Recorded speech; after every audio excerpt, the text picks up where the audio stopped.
Cool. Alright, so, hello everyone, Mouse Only Gaming here, and I am playing as the Whitelegs and the mod Old World Blues for Hearts of Iron 4. I am attempting to become this guy's best friend, Caesar.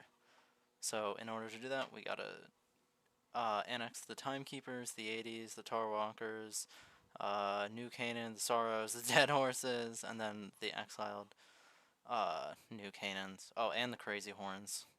And we gotta hope Ouroboros does not annex these guys or Eagle Rock or anyone, because they'll get a war goal on the dead horses, and that will end poorly for us. So I've only done this once before, and it went okay. There was definitely whoopsies. There was definitely a lot of some saves coming. I'm gonna try not to do that. I'm gonna try to live with my my consequences in the stream. I'm gonna try. No, no promises on that, because living with consequences is just so hard.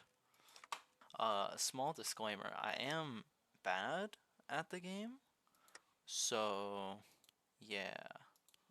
Yeah, if you have like any advice for me in the future, please, please let it be known, because I'll take any advice people give me. Alright, so I think I'm good to just start at 5 speed and get stuff going. In my last attempt at this, the 80s did not mess with me at all. Division attack is plus 7.5 division attack is really good buff. One problem the Whitelegs have a lot is they have a problem with manpower. Well, it just turned the worst mode in the game on. So that's bad. Division org, recruitment, population factor, division attrition. I did not hit this last time, but you're usually not on the defensive, so the recovery rate isn't a big loss. And division organization, you get so many bonuses for division organization that this small 6% hit is not bad compared to the recruitable population factor of 3% is way more valuable, as it's very hard to get that back. I think that does let me train super mutants. It does. I'm not going to, but it's neat that it lets me do that. Honestly, I never had a problem with running out of weapons. Like, I never had a problem with manufacturing stuff, but I only spit out infantry because planes are hard to get. That production cost is pretty good, so maybe we'll just go for that immediately. Same with the division training time, you know, just get out some units pretty fast. So I'll do that. These units aren't bad. It'd be better if they had, if they were 20 with, but we'll get some bonuses in the future. Demolition equipment? Oh, they do. I totally forgot about that. I'm not playing an Iron Man because saving is fun. So it should be pretty calm for a while. There won't really be much to do besides just waiting for our focuses to complete.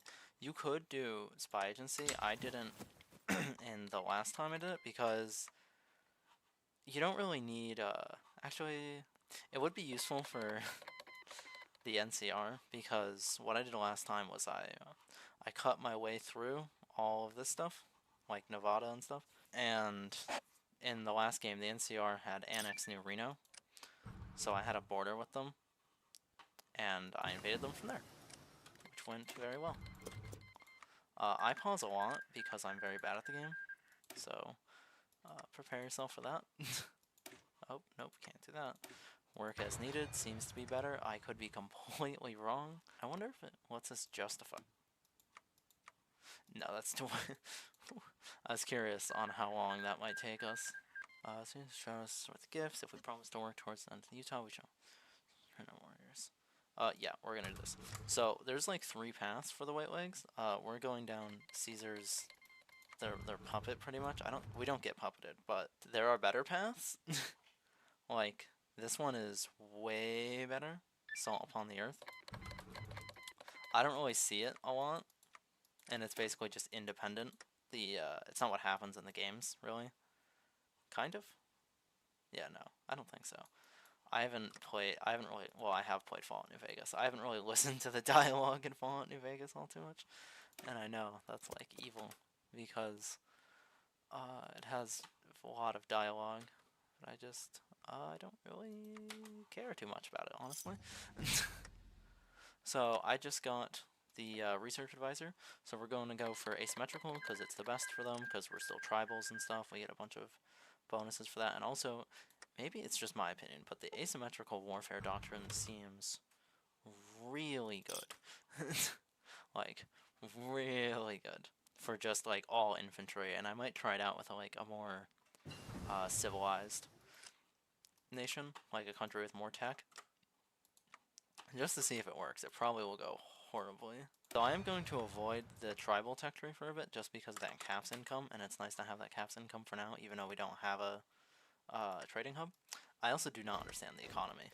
I'm very just bad at this game. I do have like almost 500 hours on Hearts of Iron, but I'm still really bad. But I'm having fun. I always wanted this game on I used to play on PS4 a lot, because I only got a PC a couple years ago, and I always wanted to play this game, because I watched a lot of Isomer Productions.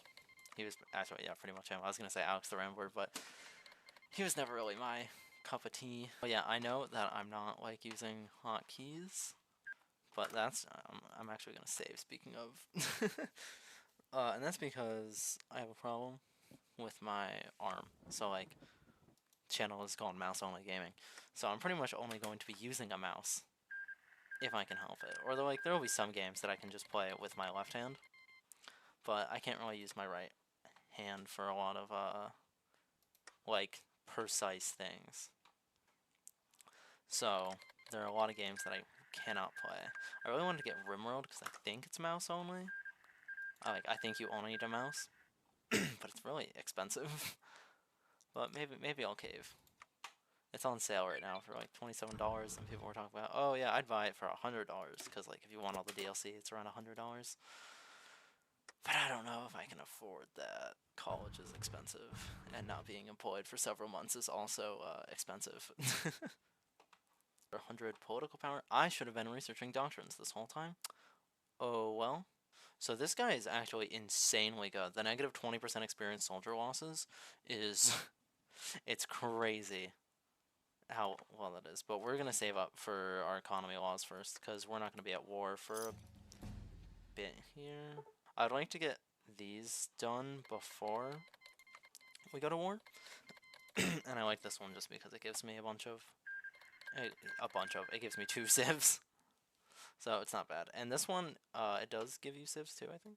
Why is it not? Yeah, it gives you 3 civs. I like to do that one later on in the game, because there are times as the white legs where you're just kind of waiting, like you have no focuses to do. So having a focus to do later on, so that way we can get all the important stuff out of the way, is beneficial. So we're gonna start going down this one. It is gonna get our elite thing up, which is not good. Oh yeah, I probably should have explained what we have to do. Whoops. So what we're trying to do here is get our ruler population as high as we can, which it already is. So we're already fine, because they give you a bunch of ruler at the beginning with one of our earlier decisions for plus 50%. Oh, the 80s declared war on Ruby Valley Refuge. Did they really? Did they usually declare war on them first? Oh, yes. Yes, they do. I think they did that a lot later in my previous game. So maybe the 80s will actually be a threat to me, because maybe they'll be a lot more aggressive. They don't have an AI aggressive modifier, but maybe they're just going for it this time. Oh yeah, wait, I don't, okay. I messed around earlier with like another setting to spawn in the think tank, and I just had to make sure they weren't still there. I don't really need that. I never even used that to kill them when they were like an actual threat, when they're still up here and they're not exiled yet. The Hand Warband. I haven't played the Hand Warband, but I'd really love to play the Hand Warband, because they're just kind of evil Texas. which sounds funny. Sounds like another like Caesar's Legion thing. I'm pretty sure they do a lot of stuff with Caesar's Legion. Alright, and now we can start just going right down our doctrine now that we have those boosters I got earlier. That's why I did lessons from Caesar to give me 50%. And then I'm always spending army XP on that to boost it even further, just because I don't really need the army XP right now. Like, I could like make my divisions better, but they're already pretty good, I think. I mean, they did well in my last run. I just made them 20 with a little later on, but the manpower at the moment is not really tenable for that. Oh yeah, and also I forgot to get this for a long time. I never really use enforcers, but I should have done it because they're very good for suppression, and I didn't do that. And I was hemorrhaging manpower because I had my 20 with divisions garrisoning all of my provinces I had annexed, which is not good for your equipment or manpower, especially in this mod where you don't get a lot of manpower. And now I'm doing this focus right here, the Gods of Salt. This is a really horrible like tutorial, so if you're trying to like follow along for a tutorial, it's really bad. But doing this, which adds the God of Salt, which grants winter attrition, heat attrition, and consumer goods. And the winter attrition I don't think is useful at all here, because we're near the Salt Lakes. I think we're on the Salt Lakes. Yeah, he's probably the best. The efficiency growth is nice to have. We're just gonna get him out of here. The followers of the apocalypse, because their negative war support is really bad for our manpower. That's it. That's what it's called. Pointed at it, couldn't remember its name. Followers rejected. Thank God. So mobilization speed plus 15%, stability -5. Research. All right, so we might be screwed. Oh wait, I am going to experience soldier losses. Get that in there, and then let's see what happens. We're winning, hooray! Good. Anything here that would help us a lot? Monthly population is really good because we have like no one out here. But breakthrough is nice. That's also I'm gonna do breakthrough. Thunder War Chief, sure. This is still taking a while because I haven't made them 20 with yet. Yeah, last time I did Ancient Tactics and that went very well. So I think I'm gonna do that again because I don't really use enforcers, and this has like a militia and enforcer stuff, and I think this is just better for me. I think. Be completely wrong. Oh yeah, also the experience gain is really good, even though it does give you negative 10% recruitable population, which does suck. Ooh, maybe I can get an encirclement. Hey, small little encirclement. That's what matters. Just get this over with. There we go. No way. Okay. Things are going alright. Right, and now I get to choose. So last time I did a stopped clock is still right twice. Even though, wow, this does, you know, like if I'm doing Caesar's Puppet, I send the clock to Flagstaff. Or break the clock. But, this gives me stability, which we're going to be at war constantly, and the stability is nice to have. Oh yeah, Vault 24 state is now a core of the Whitelegs. It does not mean all of their lands, it just means Vault 24, which I know if you read that, you know, it just, yeah, of course it is. But the first time I did this, I thought it cored all of their land. Oh, thank God it's over. Yeah, they have better weapons than I did. Now I have their weapons. We do have to fight a border war with the 80s to get this town, to get Jericho. So like, I think we steal this off of them, but it makes fighting New Canaan a lot easier. Yeah, I'm gonna save scum. Maybe. No, it's going well. It's going well. We're fine. Alright, so can I hold? No. I cannot even hold.